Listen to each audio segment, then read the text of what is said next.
어릴 적에 무지개를 보신 적이 종종 있으시죠? 한국에서는 무지개를 색동다리라는 표현을 쓰기도 합니다. 참 아름답기도 하고 또 신기하기도 하지요. 저도 어릴 적에 보면 어떤 날은 무지개가 유난히 아주 이렇게 가까이 보이던 날이 있었습니다. 그래서 저기까지 달려가면 무지개를 손으로 만질 수 있겠다. 그래서 이야기 속의 소년처럼 용감하게 뛰어가 봅니다. 그런데 이만큼 가면 그만큼 가까워질 줄 알았는데 가도 가까워지지 않는 아쉬움 속에서 그냥 발걸음을 돌려야만 했던 그런 적이 여러 번 있었습니다. 그러면서도 또 뒤를 돌아봐 무지개를 이렇게 보면서 저 무지개 너머 어딘가에는 저 찬란한 색깔만큼이나 아름다운 그런 세계가 존재할 것 같은 막연한 동경에 사로잡히곤 했습니다. 이런 설레임의 감정은 시의 고금과 양의 동서를 막론하고 누구나 느끼는 그런 일반적인 감정인 것 같습니다. 그래서 19세기 영국의 낭만파 시인이요, 또 영국 왕실의 개관 시인이었던 윌리엄 월즈워스는 무지개라는 시에서 이렇게 노래했습니다. 저 하늘의 무지개를 볼 때마다 내 가슴은 뛰노라. 내 어릴 적에도 그랬고 다 자란 오늘에도 매 한 가지. 늙어서도 그러하리. 그렇지 않다면 차라리 죽는 게 나으리라. 어린이는 어른의 아버지. 바라노니 내 남은 하루하루가 자연이 주는 경건함으로 이어질 수 있기를. 이처럼 무지개는 아름다움과 희망의 대명사이지요. 그런데 여러분, 무지개에는 또 하나의 중요한 의미가 있습니다. 그것은 하나님의 약속의 증표라는 것입니다. 어떤 약속일까요? 내가 다시는 지구상의 모든 생물들을 물로, 홍수로 심판하지 않겠다고 하는 그 약속 말입니다. 그 배경은 이렇습니다. 홍수 심판이 이제 끝났습니다.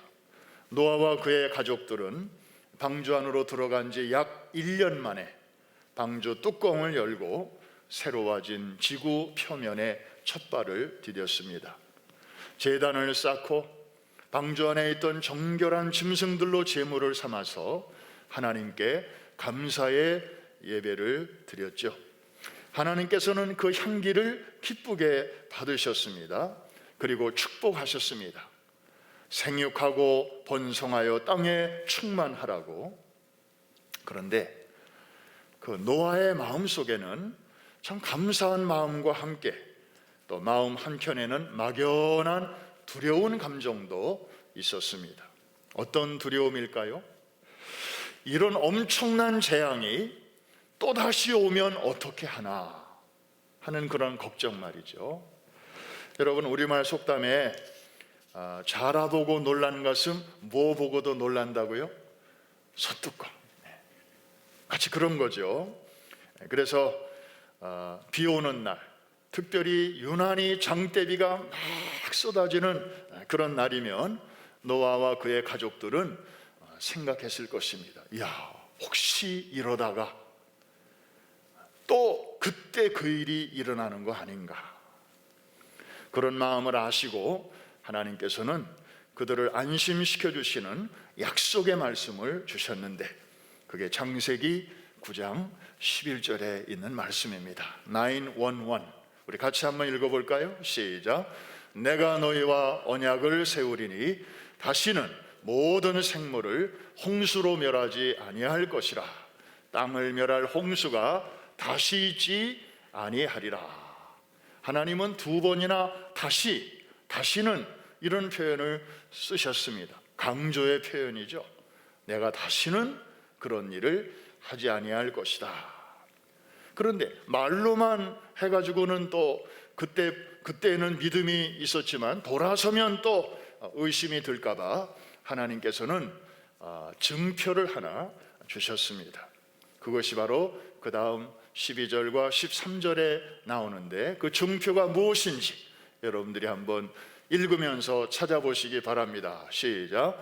하나님이 이르시되 내가 나와 너희와 및 너희와 함께하는 모든 생물 사이에 대대로 영원히 세우는 언약의 증거는 이것이니라. 내가 내 무지개를 구름 속에 두었나니 이것이 나와 세상 사이의 언약의 증거니라. 저 무지개는 작년 4월 달에 뉴욕시 상공에 뜬 무지개입니다. 작년 4월 기억하시나요? 그때 뉴욕의 4월이 어땠는지 정말 잔인한 4월이었습니다. 많은 사람들이 코로나로 인해서 생명을 잃었습니다. 병원마다 퓨너럴 홈마다 정말 장례 행렬이 한 달치씩 막 밀려있던 그런 때였습니다.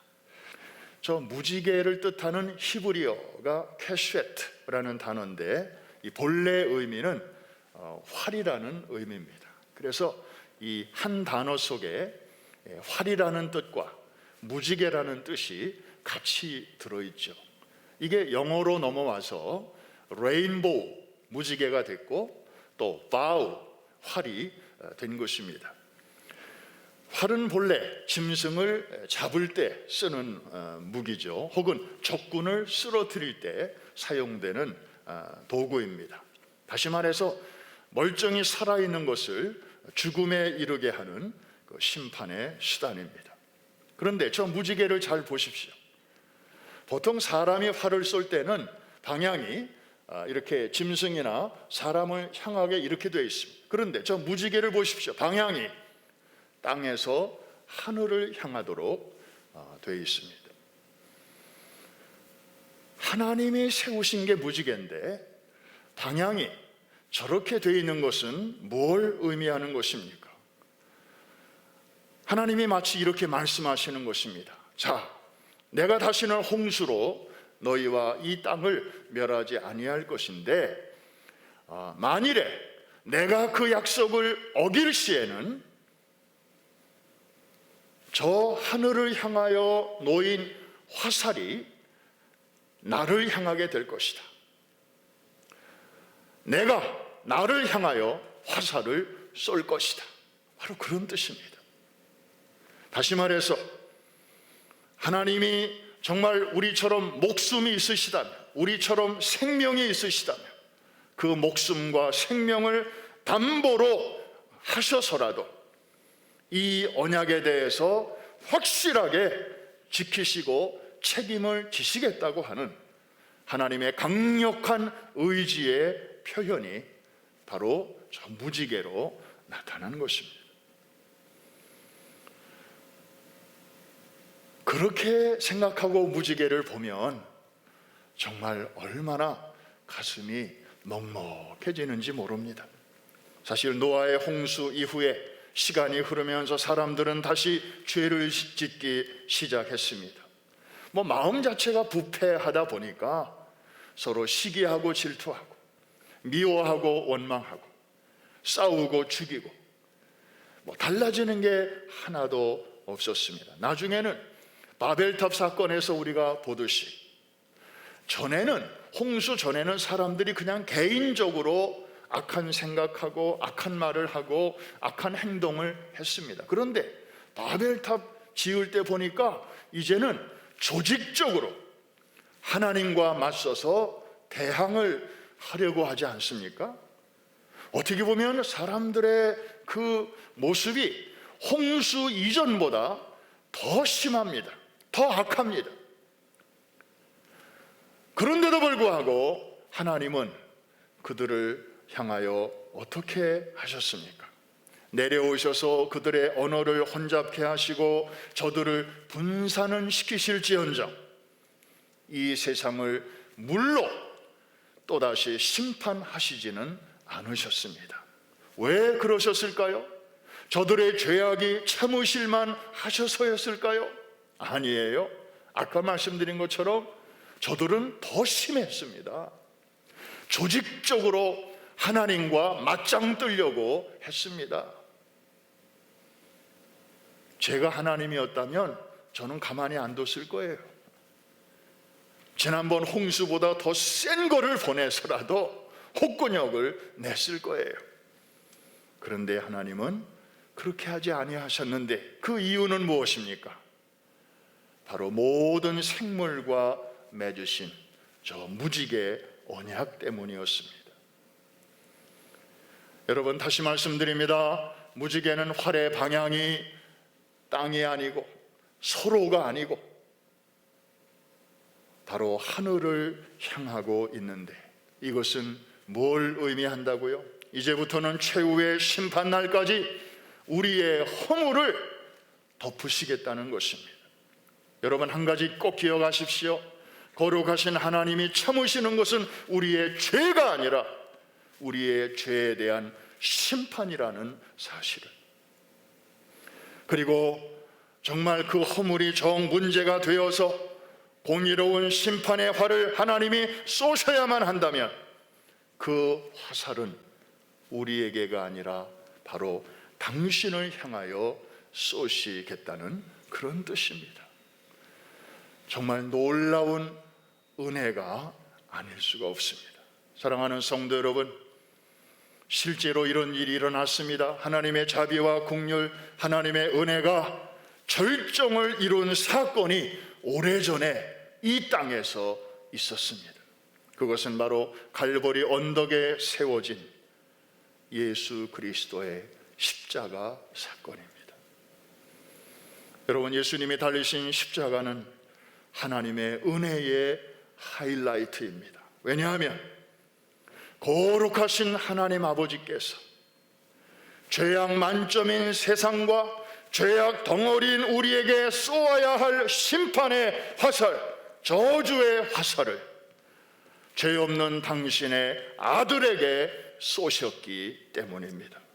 당신의 아들에게 쏘신 것은 곧 당신 자신에게 쏘신 것입니다. 이사야 선지자는 이 사건을 이렇게 노래했습니다. 그가 찔림은 우리의 허물 때문이요 그가 상함은 우리의 죄악 때문이라. 그가 징계를 받음으로 우리가 평화를 누리고 그가 채찍에 맞음으로 우리가 나음을 받았도다.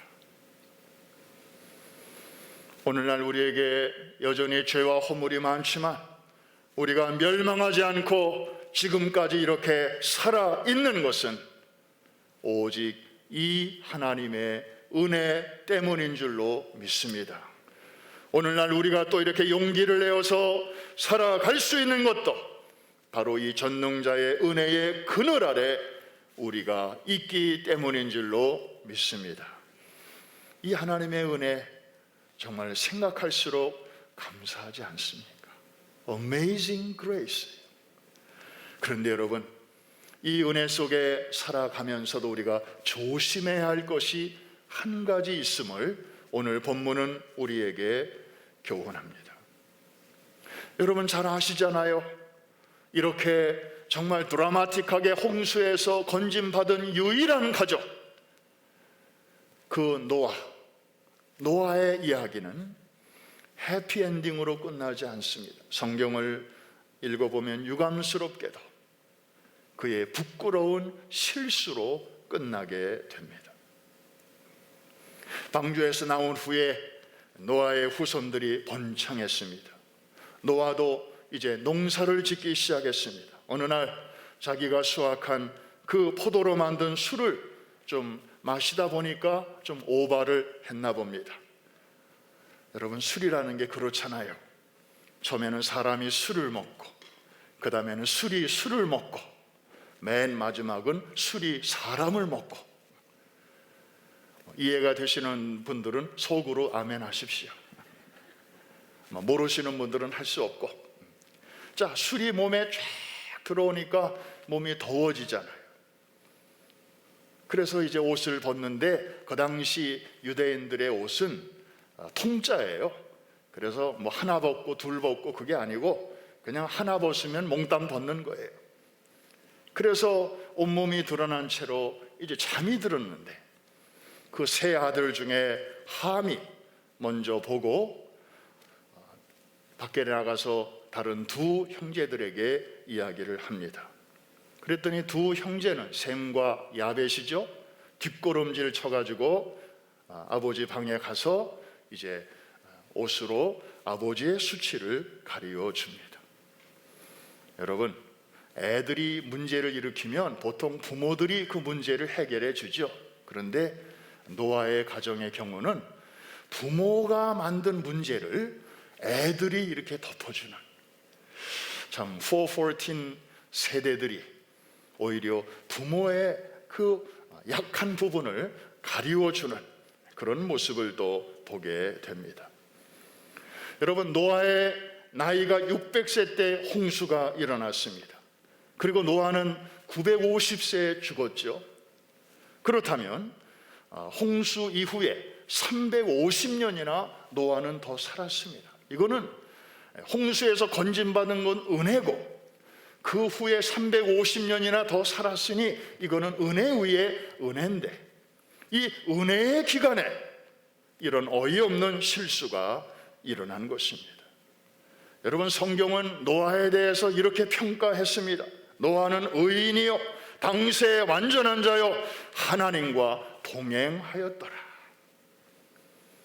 그런 그가 어쩌다가 이렇게 일생일대에 씻을 수 없는 오점을 남기게 되었을까요? 오늘 우리가 깊이 생각해야 할 포인트입니다. 성경에는 사실 이 부분에 대해서는 정확한 설명은 없습니다. 그저 앞뒤 문맥으로 우리가 짐작할 뿐입니다. 홍수가 끝났습니다. 시간이 지나면서 모든 것이 다 원위치로 돌아가게 되었습니다. 폭우가 쏟아져도 그 후에는 반드시 무지개가 떴습니다. 무지개를 보면서 노아는 안심했을 것입니다. 야, 저거는 하나님의 약속의 증표야. 다시는 홍수가 없을 거야. 오 할렐루야, 하나님 감사합니다. 그런데 무지개가 또 계속 뜨고 또 뜨고 그러면서 노아는 자신도 모르는 사이에 이제 하나님의 심판에 대해서 무뎌지게 되었습니다.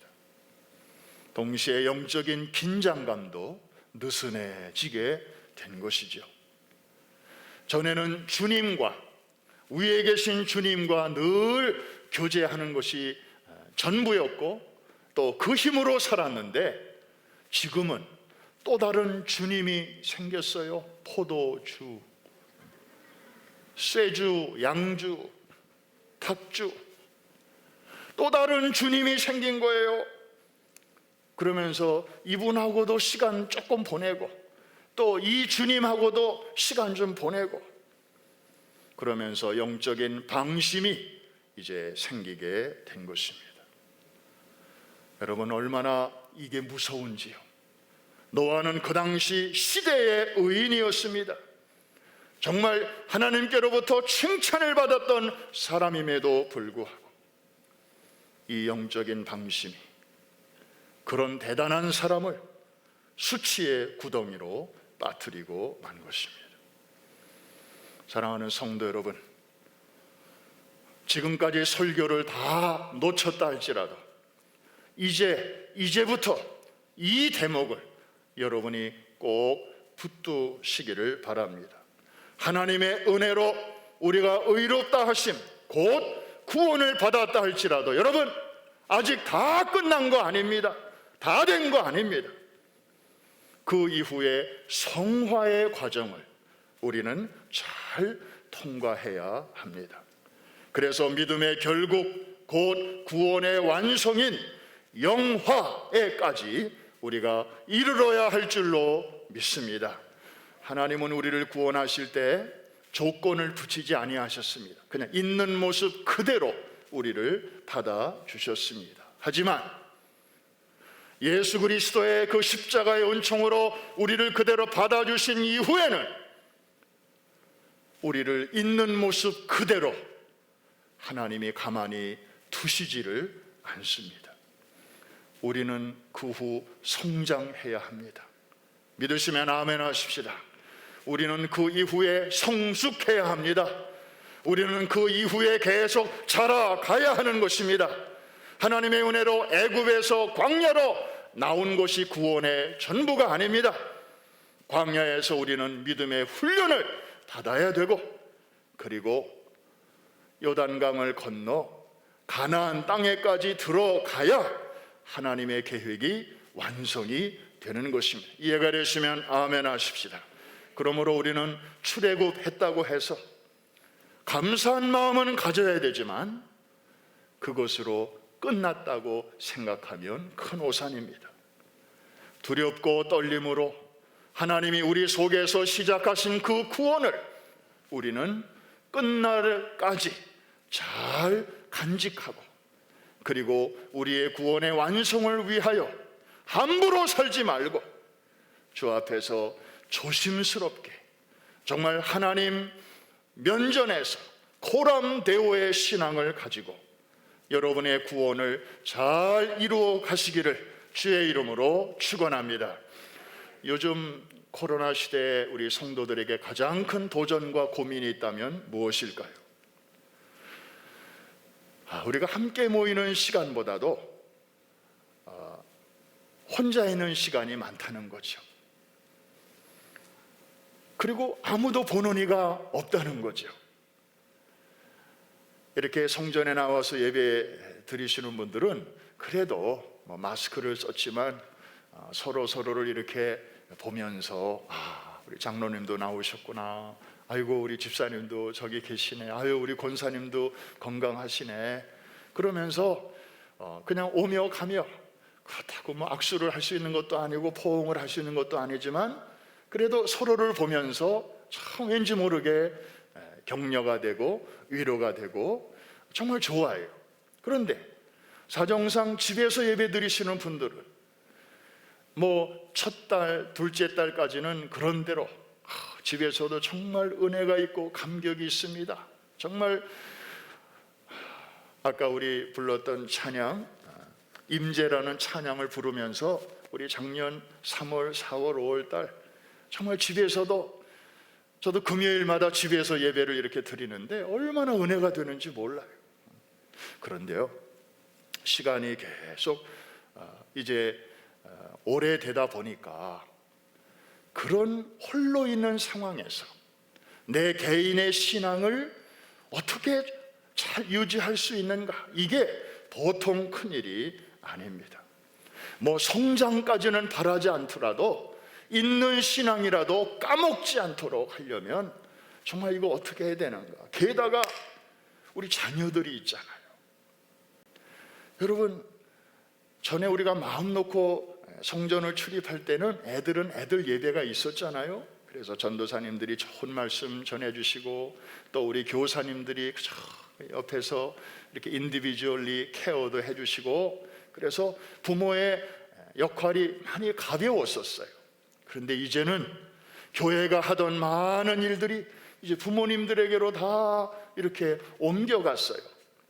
아니, 부모님들은 자기들 신앙 하나 유지하기도 쉽지 않은데 거기에 이제 어린 자녀들까지 얹혀져 있으니 이것이 바로 이 팬데믹 시대에 아주 우리 모든 성도들이 직면하고 있는 도전, 또 고민이 아닐 수가 없는 것입니다. 저는 아주 최근에 한국의 그 목회 데이터 연구소라는 곳에서 그 크리스찬 청년들의 의식 구조를 조사한 그 통계를 보고 정말 깜짝 놀랐습니다. 많은 내용이 있지만 그 중에 한 가지만 소개하면, 그 청년들이 어떻게 신앙생활을 시작하게 되었는가 물었더니 친구의 전도로 혹은 아는 사람들의 영향으로 신앙생활 하게 되었다라는 젊은이들은 전체 100명 중에, 예를 100명 중에 17명 정도였고, 나머지 77명은 가족의 영향, 그 중에서도 부모의 영향으로 신앙생활을 하게 되었다. 여러분, 오늘날 지금 교회 안에 남아있는 청년들의 경우가 이렇다는 것입니다.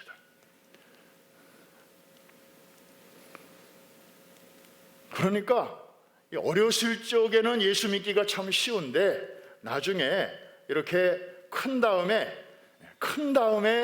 누군가의 전도를 통해서 신앙세계 안으로 들어오는 것이 너무나 힘들다는 거예요. 이 얘기는 무슨 얘기냐 하면 어린 자녀들에게 미치는 부모의 영향이 이만큼 중차대하다. 그런데 지금 이 팬데믹 상황에서 거의 하루 종일 애들과 부모님이 그냥 한 집에 같이 있는 거예요. 이런 때에 얼마나 이것이 우리 부모님들의 영적 책임이 크겠습니까? 그래서 교회에서는 여러분들의 그런 좀 짐을 덜어드리기 위해서 지난 1년 동안 예배 자료도 보내드리고, 또 월요일 날이면 성경 공부 자료도 보내드리고, 수요일이면 또 영상 칼럼도 보내드리고, 그리고 이제 금년 들어서는 성경 필사, 지금 한 200명 가까운 분들이 지금 이 일을 하고 계세요. 그리고 온라인 목장 예배도 지금 교구별로 여러 목장들이 지금 조인하고 계시는데 참 잘하고 계시는 거예요. 그렇게라도 열심히 하셔야 돼. 아멘 안 해도 하셔야 돼. 이거는 여러분 이 팬데믹 시대를 정말 잘 뚫고 나갈 수 있는 그러한 이거는 어떻게 요령이 아니고 정말 하나님께서 우리에게 주신 좋은 기회입니다. 다른 왕도가 없습니다. 이제 또 해가 바뀌었고 또 백신이 보급되면서 여러 가지 희망적인 얘기도 많이 나옵니다만은, 그러나 아직도 우리가 조심스러운 것은 마찬가지입니다. 우리가 그 1대1로 하나님과의 관계는 열심히 해서 많이 해결할 수 있지만 여전히 어려운 게 성도들 간의 원활한 교제입니다. 그래서 이것을 좀 돕기 위해서 교회에서는 조만간에 다음 달부터 뭔가 새로운 거를 좀 여러분들에게 드리려고 준비를 하고 있습니다. 이를테면 유튜브 라디오 방송국을 이제 이 카페 안에 스튜디오를 만들어서 우리 성도들 간의 은혜로운 찬양도 좀 나누고, 또 위급한 기도의 제목도 함께 나누고, 간증도 나누고, 또 좋은 비즈니스 정보도 좀 나누는 시간이죠. 그래서 서로 간의 교제와 소통을 가능하게 하려고 합니다.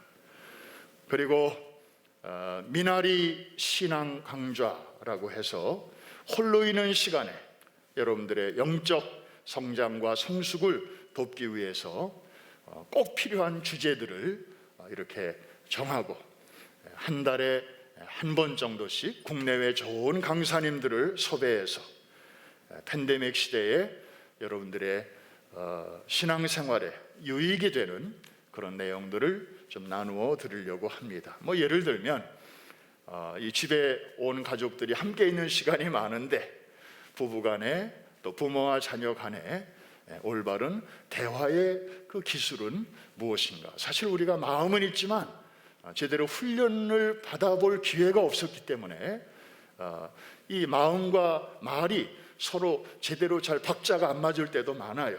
그래서 대화가 더 진행되지 못하고 가다가 그냥 이렇게 서먹하게 막히는 경우도 많은데, 그 다음에 이제 효과적인 재정 관리를 우리가 어떻게 할 것인가, 또 집에 있는 가족들에게 맨날 똑같은 메뉴가 아니라 정말 간단하면서도 영양가 있는 그런 간식을 만들 수 있는 레시피, 좋은 것들이 있으면 서로 좀 이렇게 또 나누는 그런 시간도 가지려고 합니다. 여러분 기도해 주시고 또 기대하시고 또 기다려 주시기를 바랍니다. 할렐루야. 성서의 하나님은 한마디로 결론적으로 언약의 하나님이십니다. 요한계시록에 가봤더니 거기에 창세기에 나오는 무지개가 계시록에도 있는 것을 우리는 발견할 수 있습니다. 한번 계시록 4장으로 한번 가보겠습니다. 계시록 4장을 보면 하나님의 보좌가 있고 그 주위에 무지개가 감싸고 있는 모습, 우리 한번 같이 읽어보면서 확인하겠습니다. 시작. 내가 고 성령에 감동되었더니 보라, 하늘의 보호자를 베풀었고 그 보호자 위에 앉으신 이가 있는데 앉으신 이의 모양이 벽옥과 홍보석 같고 또 무지개가 있어 보호자에 둘렸는데 그 모양이 녹보석 같더라 그랬습니다. 여러분, 사도 요한이 본 것입니다. 사도 요한이 무지개를 보았습니다. 하나님의 보호자를 무지개가 두르고 있는 모습입니다. 여러분, 무지개는 뭐라고 그랬죠? 하나님의 자비로운 언약을 상징합니다. 보호자는 하나님의 주권적인 통치를 의미합니다. 왜 하나님께서 사도 요한에게 하필이면 저 때에 저 환상을, 저 실상을 보여주신 걸까요? 여러분, 요한계시록은 6장부터 쭉 나오는 내용이 뭐냐 하면 하나님께서 이제 이 땅에 쏟으실 재앙들, 무서운 심판의 사건들이 이제 6장 이하에 쭉 나옵니다. 그 목적은 악한 자들에게는 하나님께서 공의로운 재앙을, 그러나 그 가운데서도 믿음을 지키는 교회와 성도들에게는 하나님이 인도와 보호를 하시면서 결국에는 최후의 승리를 주실 것을 약속하고 있는 그런 내용입니다. 자, 잠시 후면 7인, 7나팔, 7대접으로 상징되는 그런 엄청난 일들이 그 땅에서 펼쳐지게 될 것인데, 그 직전에 하나님께서 요한에게 두 가지를 보여주신 것입니다. 하늘의 보호자를 보여주셨고, 그리고 보호자를 두르고 있는 무지개를 보여주신 것입니다. 이것은 뭘 의미하는 것입니까? 우리 교회와 성도들에게 이렇게 말씀하시는 것입니다. 자, 잠시 후면 내가 반드시 속히 될 일을 행할 것이다. 이후에 마땅히 될 일, 결코 속히 될 일, 장차 될 일이 잠시 후면 펼쳐질 것인데, 사랑하는 나의 아들, 딸들아, 두려워하지 마라. 이것은 우연히 이루어지는 것이 아니고 보호자에 앉으사 이 모든 일을 계획하시고 섭리하시고 통치하시는 하나님의 주권 아래서 되어지는 일이니 너무 놀라지 말거라. 이런 메시지를 우리에게 주시는 줄로 믿습니다. 거기에 또 하나 무지개를 보여주셨어요. 무지개는 뭡니까? 하나님의 언약의 상징입니다. 하나님은 한번 언약을 세우시면 그 언약에 대해서는 확실하게 지키시는 분 아니십니까? 창세기 15장에 나오는 짐승을 둘로 쪼개는 그 언약도 그렇고, 저 무지개 언약도 그렇고, 저 활이 우리를 사실 향해야 되는데 하늘을 향하고 있는 것은 내가 이 약속에 대해서 그만큼 철저하게 지키시겠다고 하는 하나님의 강력한 의지의 표현이 아니겠습니까? 사랑하는 아들, 딸들아, 이제 잠시 후면 지상에서 7인, 7나팔, 7재앙의 종말적인 재앙들이 펼쳐지게 될 것인데, 예수님 재림하시기 직전에 그런 일들이 많이 일어나게 될 것인데 두려워하지 말라. 너희들은 내 언약 안에 있느니라. 할렐루야. 그래서 하나님께서는 그때도 무지개를 통하여 나타난 그 언약적 사랑으로 사랑하는 교회와 성도들을 환난 중에서도 지키시고 보호하여 주실 줄로 믿습니다. 그래서 하나님께서 계시록 4장에 4장에서 그 보좌와 무지개를, 또 계시록 5장에서는 바로 우리를 위해서 죽으시고 부활하신 그 어린 양 예수 그리스도의 보좌를 미리 보여주신 것입니다. 우리를 격려하시려고, 우리를 위로해 주시려고. 할렐루야. 그런 면에서 요한계시록은 무서운 책, 어려운 책, 두려운 책이 아니고 정말 우리가 꼭 알아야 할 이 마지막 때의 복음인 줄로 믿습니다. 그래서 이 예언의 말씀을 읽는 자가 복이 있고, 듣는 자들이 복이 있고, 또 지키는 자들이 복이 있나니, 한번 따라합시다. 이는 때가 가까움이라. 때가 가까운 때에 이 복음을 잘 듣고 읽고 그리고 행함으로 지키는 자들에게 최종적인 복이 있음을 알게 하시려고 우리에게 열어주신 책이 요한계시록입니다. 이해가 되시면 아멘 하십시다. 그렇습니다. 하나님은 무지개의 하나님, 어떤 일이 있어도 약속을 지키시는 하나님이십니다. 우리는 그런 하나님의 자녀로 부름을 받았습니다. 그렇다면 우리도 무슨 일이 있어도 아벨처럼 참 예배자로 나아가게 되시기를 주의 이름으로 축복합니다. 여러분, 온라인으로 설교만 듣는다고 그게 예배가 아닙니다. 여기서 설교 듣고 저 목사님 설교 듣고 그거 예배로 착각하면 안 됩니다. 여러분, 예배는 찬양이 있고 기도가 있고 말씀이 있고 또 감사의 헌금이 있고 그리고 축복 기도가 있고, 이 모든 것들이 어느 것 하나 버릴 것이 없는 게 예배입니다. 뭐 찬송 끊어버리고 뭐 뒤에 거 끊어버리고 자기가 듣고 싶은 것만 어디서 이렇게 떼어가지고 듣는, 이거를 예배라고 생각하면 이거는 정말 영성이 망가지는 것입니다. 나중에 성전 예배가 다시 회복이 돼도 그런 분들은 정말 다시 제자리로 돌아올 때까지 시간이 오래 걸릴 것입니다. 아벨과 같이 참 예배자로 나아가게 되시기를 주의 이름으로 축원합니다. 가인의 제사는 하나님이 받지 아니하셨습니다. 동시에 에녹과 같이 그저 예배 잘 드린 거로 끝나는 게 아니라 에녹과 같이 예배 후에는 삶의 현장에서 하나님과 동행하는 삶을 살게 되시기를 주의 이름으로 축원합니다. 우리가 눈을 뜰 때부터 눈을 감을 때까지 늘 주님을 생각하고, 예수님이라면 이럴 때 어떻게 하셨을까 늘 질문하면서 그렇게 주님의 손을 꼭 붙잡고 살아갈 때, 코비드와 함께하는 시대 속에서도 주님과 함께 가면 넉넉히 이기게 될 줄로 믿습니다.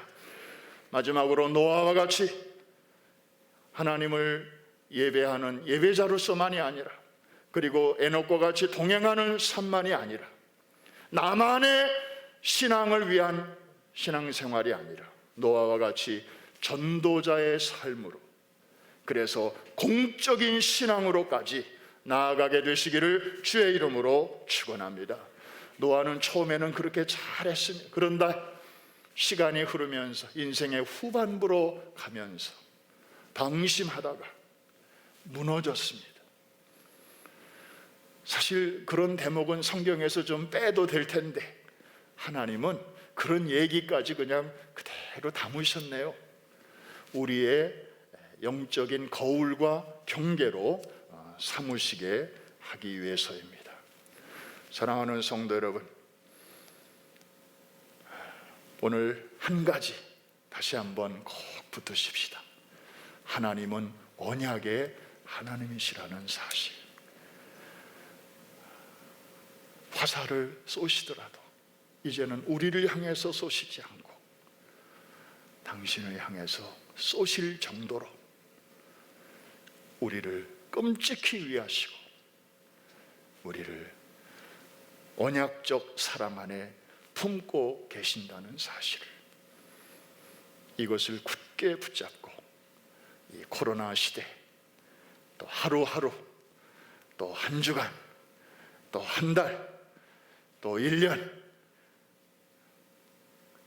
주님과 동행하며 승리하는 여러분 모두가 되시기를 주의 이름으로 축원합니다.